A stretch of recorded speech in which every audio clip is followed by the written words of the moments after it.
খুব মজাদার একটা ঘটনা শুনবেন। আপনাদের আগ্রহ দেখে তো মনে হয় না শোনার ইচ্ছা আছে। আছে আছে আমার ভাইরা, বিশ্বনবীর বয়স তখন প্রায় 51 বছর। কত বছর?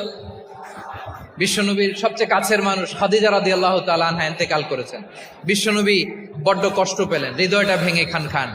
যিনি ঘরের ভেতরে বিশ্বনবীকে সান্ত্বনা দিতেন, ভালোবাসা দিতেন, বাইরে গেলে কোরাইশরা বকাঝকা করে, অত্যাচার করে, কিন্তু আম্মাজান খাদিজা রাদিয়াল্লাহু তাআলা আনহা ঘরটারে এমন শান্তির নীড় বানায় রেখেছেন, এই ঘরের ভিতরে ঢুকলে বিশ্বনবীর কলিজাটা ঠান্ডা হয়ে যেত। এজন্য রব্বুল আলামিন বলেন, খাদিজা, ও আমার বান্দি খাদিজা, জান্নাতে এমন স্পেশাল একটা ঘর আমি তোমার জন্য রেডি করে রেখেছি। ওই ঘরের মধ্যে কোনো আওয়াজ নাই, ওই ঘরের মধ্যে কোনো নয়েজ নাই, ওই ঘরে কোনো বিশৃঙ্খলা নাই। কারণ মক্কার জমিনে আমার নবী